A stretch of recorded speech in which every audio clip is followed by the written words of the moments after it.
What is up, all you gamers? Hope we're all doing well. As per usual, welcome back to the Esports Rewind. Yeah, I got a freaking hood on. Oh, I missed your face. Oh, yeah. I haven't seen you in so long. Yes, we've been gone a whole week. Someone contracted something out there, but we're back now. It's not just something. We'll say COVID, because that sounds a lot better than maybe some of the other things. Yeah, someone contracted a disease. But yes, either way, we are back. We're glad to be back. We hope you guys all enjoy. We got tons of stories to catch you up on, so make sure to leave a comment down below. And you ready? Let's do it. All right, let's get into it. And yes, we're going to start off with Halo because there's just so much Halo news out there. We'll try and parse them out throughout this podcast for all of you guys. But yes, OpTic starting out Halo well. I think Halo in general with esports side starting out probably the best way possible. If you guys missed the HCS Open #1 for North America, it was taken by OpTic through an incredible lower bracket run against Cloud9. As of us recording though, HCS Open #2 has just finished up. And OpTic is still undefeated in Halo Infinite, which I honestly think both for OpTic and Envy, but also for HCS, has to be one of the best starts you can ever ask for. They're also going to get see Trippy is a one-man show from that kill to now. That's a trip cap in effect for OpTic Gaming.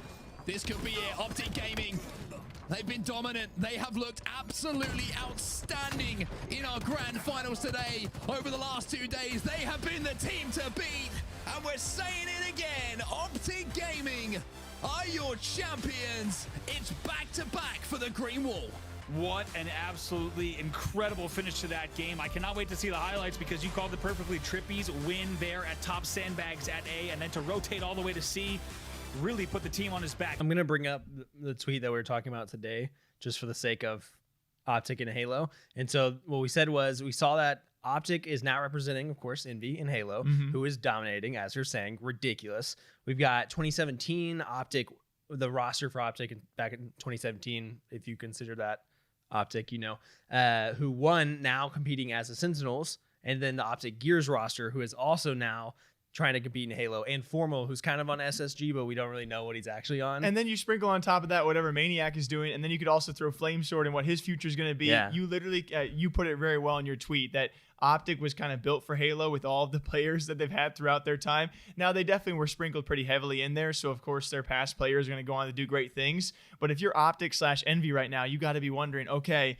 we have like the best roster in the world currently. What else are we going to do, though, right? Are we going to continue to put Formal out there? We've heard lots of rumors about what Formal's going to do.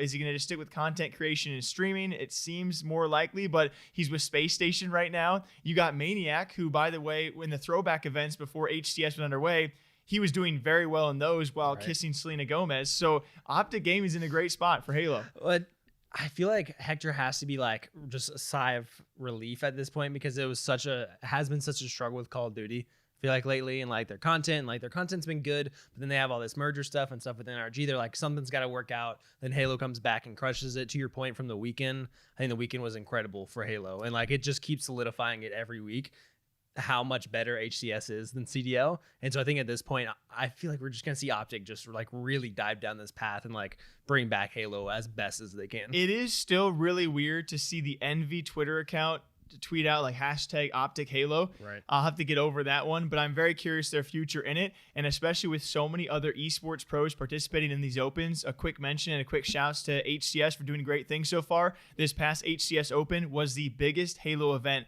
of all time. 512 teams participated in this open bracket event, which is tremendous. And like you said, we've seen Gears pros now switching over to make rosters. We've seen Halo pros obviously participate, Call of Duty pros, maybe some Warzone guys in there if you want to mix them in, CSGO guys, Fortnite, Apex, Valorant, so many. Wasn't 100T? I believe.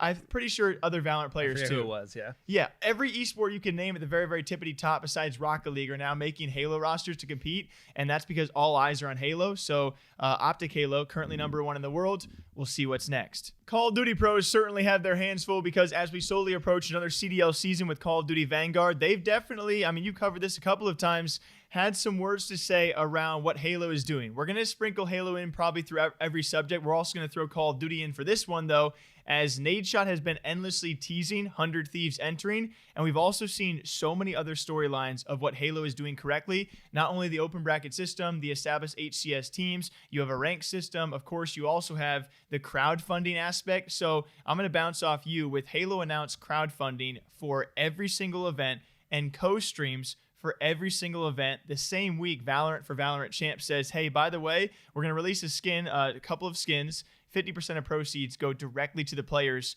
to which tons of Call of Duty players were like, yep, all right, Halo's doing a lot of things that we've wanted forever now. Halo embarrassed COD. Halo embarrassed COD. It is what it is. And you know me, listen, I don't mean no disrespect to any developers or anybody over there. I'm telling it how it is. Halo embarrassed you guys. They embarrassed you. It's just how it is. It's just how it is. I'm sorry if that hurts your feelings. I'm sorry. It might not hurt your feelings because you're sitting on a stack of cash. You don't give a fuck. We're used to that. That's why I don't give a fuck. You don't give a fuck. I don't give a fuck. We both don't give a fuck. Then. You know? Halo's fantastic, by the way. Halo's doing a fucking phenomenal job. Phenomenal. I think it's difficult because they're all people are taking a page from the Dota book, who has been doing it right for so long, especially with TI and how much money they make for TI every single year. But it's kind of easy to ignore when it's Dota, I feel like, for a lot of people, especially CDL pros, are like, oh, like, yeah, that'd be nice, but like, it's kind of just Dota who does it, you know? Like, you can't expect that. But then suddenly we've got the two biggest esports in the world now, probably, I would say. Well, that's pushing it with CSGO and League, you know. They're up there. Two of the most popular ones, especially in viewership, I'll say. Like, having Valorant and HCS, especially in North America, have these big rewards for teams and, like, incentives.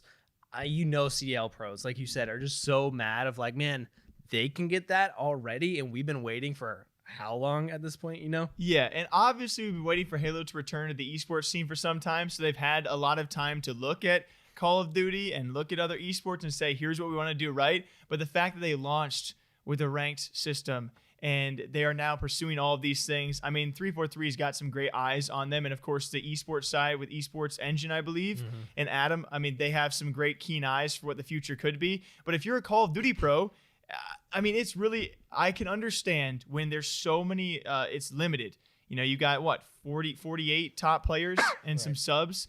If you're a back end player and you don't like CDL and Call of Duty and what they're doing, why would you not at this point make the switch? Or of course you still have Warzone as an option too, a very, very viable option for a lot of them. Exactly. I think we've been saying this for a while now. If Vanguard doesn't go well for the CDL specifically, it could get ugly. I think we're going to see most of the pros switch. Especially if we lose someone like Scump, which we've talked about. I know this kind of been a really, really rocky subject back and forth of Call of Duty pros being pissed.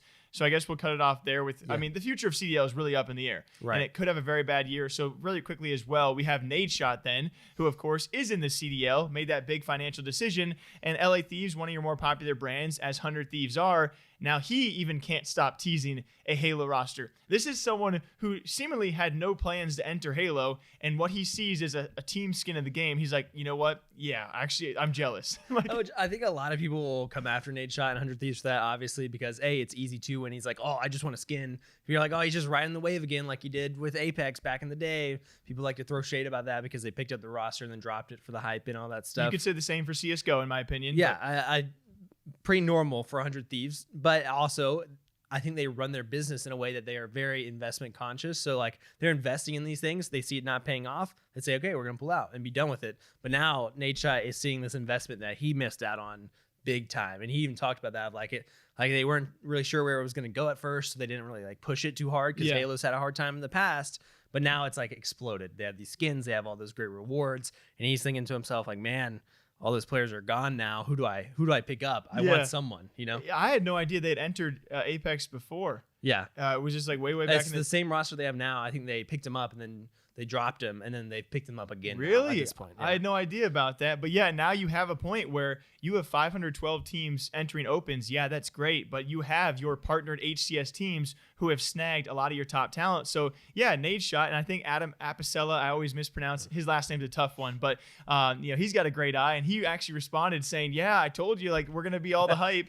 You should have gotten in. And so now you're kind of one of those, it's a really weird thing because you look at Valorant and teams took their time. Like, we had top players sign right away out of CSGO, but plenty of orgs took their time as the field kind of leveled out, and I imagine the price points did.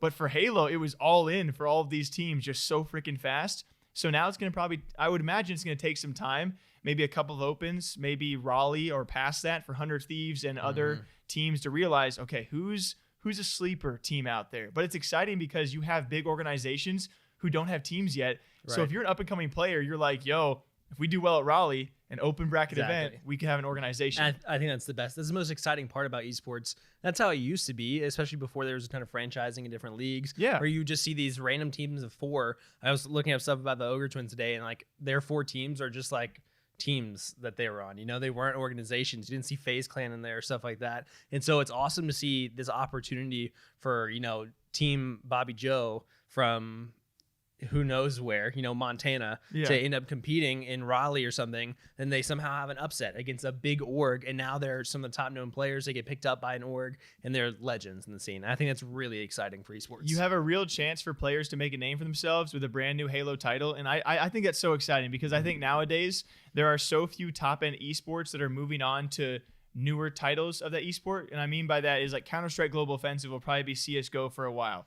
Dota 2 is going to probably be Dota 2 for a while. League of Legends, they've already established it. So you kind of have, for quite some time, your same talent. And I feel like sometimes when you change games, like Call of Duty, you have a chance, or like a new Halo title, you have a chance, especially now, to see, all right, who's been sleeping for the past few years. So Halo has a bright future. Call of Duty pros, I would say, are rightfully pissed. Yeah. And the future of both of these certainly up in the air. And I think we get to be seeing some huge changes in the coming years.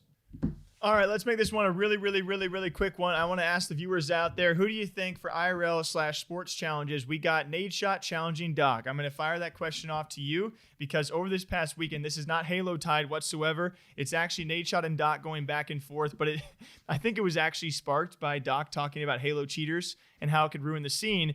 But they were actually going back and forth and potentially challenging each other to some IRL events. So face value. And I think the answer, at least to me, was obvious. Face value, you take Doc versus Nadeshot. Who do you have? In what? I'm going to read out the list to you. I just mean face value. I tell you those two people in IRL challenges or sports challenges. Who would you be taking? For what? Just in general, IRL. I mean, sports, you line these guys I think up. For the most part, obviously you're gonna go for Doc because he seems more athletically built. But there's some things I think Nadeshot's gonna have a little more accuracy. I wanted to. So weird. He seems like an accurate guy. That's a question for all of you guys, as apparently they want to actually challenge each other in sporting events. And Nadeshot says the sporting events that I could beat you in: a long drive contest, that's golf for anyone who's not aware, a 3-point shootout, a 40-yard dash, Nathan's hot dog eating contest, badminton, beach volleyball, all esports, including PUBG Mobile. Wait, is this list a troll? Because I feel like there are things that Doc would annihilate. Yeah, there's some things in there, but like I'm saying, 3-point shooters, I'm taking Nate on that one for whatever reason. Long drive, I think Doc has it. Doc played collegiate basketball though. I still think 3-pointers are. Maybe he was in the paint kind of guy. He's a sniper. We know, we know how Nadeshot does. But some of those things, like eating hot dogs, for sure, Dr Disrespect is putting down more dogs. PUBG Mobile though, Dr Disrespect probably. I don't know. Like beach volleyball, badminton. Yeah. When you're playing a 6-foot whatever guy, I don't know. I want to bring this up because I just really quickly want to ask you guys. It sounds more of like a troll list, but it's also I kind of compared this to like YouTube boxing matches. I would love to see two huge figures like Nick Merckx and Tfue, or I don't know, some random streamers do like IRL contests. We've seen like OTV do these kind of things, or is it called Crap Camp? Or what's the biggest one that just happened? You know what it is? Mr. Beast doing the like Squid Games with all the creators and stuff like that. Yeah, I think it'd be awesome to see. I would pay $5 to watch Doc and Nadeshot just go back and forth in sports challenges. Listen, I would drop some dough. I would pay $5, and let me tell you, I would pay $5. If you guys, I'm saving up for this one, this pay-per-view. Either way, Nadeshot challenging Doc in some challenges. Who do you guys think would come away with it? And a not so nice Valorant story this past weekend. Certainly more of it's a very controversial topic, a very disheartening one to hear. I would say a lower tier Valorant pro roster having to relieve themselves of a member this past week after a story broke out. So we have the team called Virtuoso, right, who is a free agent team, not picked up by any org or anything like that, but operate on their own. And we have a player called, I'm going to butcher his name, Okeanos, I think is how you would say it. I would say that's probably it, yeah. Yeah, Okeanos, Okeanos, who was at the time a minor. So say he's a junior in high school, 17 years old, girlfriend 16, they break up. He ends up sending some less than appropriate pictures of her out to people around him. And then he's picked up. He's a Valorant player for a free agent team. They end up finding out about it. He's turned 18 now. Of course, all those pictures and all that was done when they were underage. and he gets dropped from that team, immediately gets picked up by another team who I guess just Virtuoso didn't either realize maybe or didn't think it was that important, and then immediately tons of backlash, gets dropped very quickly though, which was a good response, I'll say, is it seemed like they learned about it. They're like, okay, we'll drop him. But regardless, like you said, a heavier topic and a little more complicated, especially, I mean, for me, my main angle coming out of this is we have these younger and younger professional players these days. And like, I mean, we just saw General Sniper, like, it signed at 15, to 100 Thieves. And so the younger and younger pro players get, the more issues like this we're going to have. And that's why it's so good to have young players, but it's dangerous too. Yeah, because you think about these kind of things, you're not going to see these kind of particular issues, at least for the most part, in an older, more established scene. Let's say CSGO, let's say League of Legends. You're not going to see 20, maybe, young 30-year-old pro players dealing with this kind of stuff that unfortunately tends to happen, I would say, more so at a young age. So it's going to be really curious to see how teams deal with these kind of situations, because they are so complex and they are very, very bad. But you also have to remember we're dealing with younger people here who are, unfortunately, don't think things through a lot of the time. So I also remembered, and this is obviously a terrible case, I'm glad the player was dropped. That's a learning lesson that you cannot do those kind of things, especially if you want to pursue being a pro player and to represent a team or an organization in the future. Those kind of things are clearly going to face punishments. If you guys remember, a bit more of a lighthearted end to this one as well. Virtuoso from the Valorant space, they were actually a team. If I'm remembering correctly, you guys probably do as well. They were actually in a Valorant event where a team played with a player who was playing from Mexico, but it was apparently a North American only Valorant tournament. Virtuoso played against that team. I think the team actually beat Virtuoso, but after the tourney ruled that the other team was disqualified for playing with a player outside of America, Virtuoso thought it was unfair. They disqualified themselves because the other team got disqualified. So it was the first Valorant tournament of all time that I've seen that the grand finals was actually both of your lower bracket teams. Interesting. Because both the upper bracket teams disqualified themselves. So yeah, it was actually a way throwback story, a bit more of a lighthearted end to that one. But unfortunately, a Valorant pro kicked from his roster, or a player kicked from his roster, for some very unfortunate events this past week.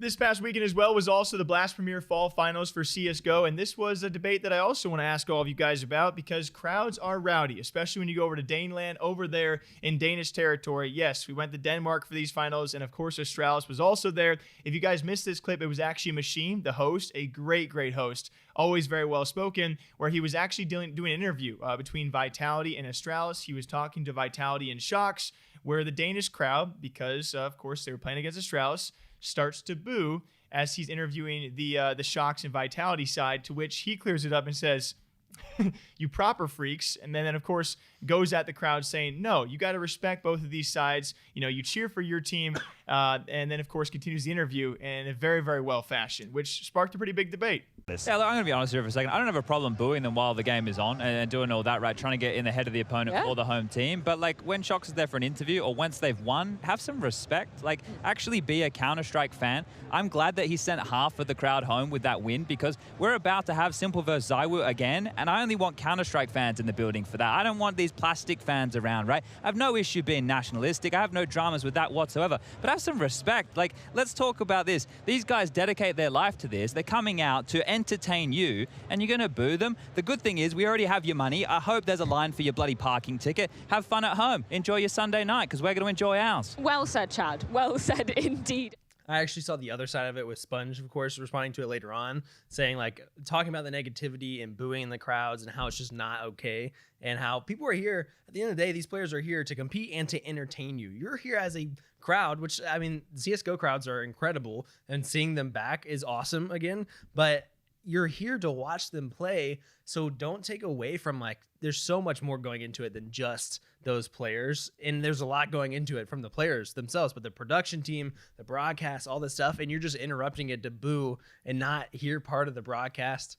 I don't know, it's difficult, because I can understand getting caught up in it and like being excited and wanting to boo people and cheer people on, but at the same time, you do have to say, like, hey guys, just shut up. Like, it just relax for a little bit. You shouldn't be booing right now. Because he's also trying to do his job, Yeah. which is, so it's probably really hard to freaking do that in kind of a setting when you're just getting, well, you're not getting booed, but you can't hear anything because of the boos. I think people are looking too far into it. From my own personal opinion, I really do agree with Sponge. I don't think Machine or Sponge or anyone against the booing was saying you can't boo at all. I just think they're saying that outside of the matches, like I'm trying to do an interview, I'm interviewing both teams. Right. Just because I'm interviewing a team that you don't like, don't get in the way of that, because you're ruining the broadcast and experience for everyone. Because just like traditional sports out there, you should be allowed to boo. And so I think what Sponge was really getting at is, hey, you can boo, you can cheer during the matches, inside the games. Outside of that, when there's actual broadcasts trying to go on, maybe hold back a little bit and show some respect to the players. So I certainly agree with that. I don't think it's worth looking too much further into it because it caused a huge debate on Twitter.